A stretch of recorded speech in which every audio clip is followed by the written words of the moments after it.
Churches are closed until further notice.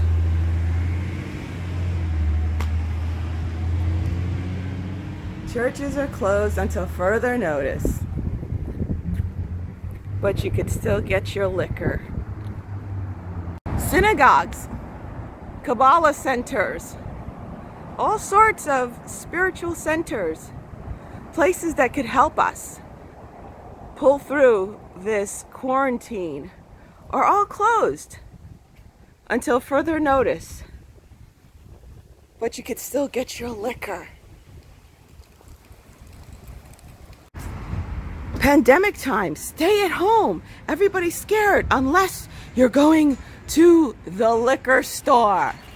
This is Aventura, Miami area. Everybody can get their liquor, but you can't go get a haircut. Liquor stores are packed. Liquor stores are open, people. Come get your liquor. Safety of the community. The beaches and parks are closed, but you could still get your liquor. You could drown your sorrows of isolation by drinking more alcohol. This is how they're keeping you scared. This is how they're keeping you dumb.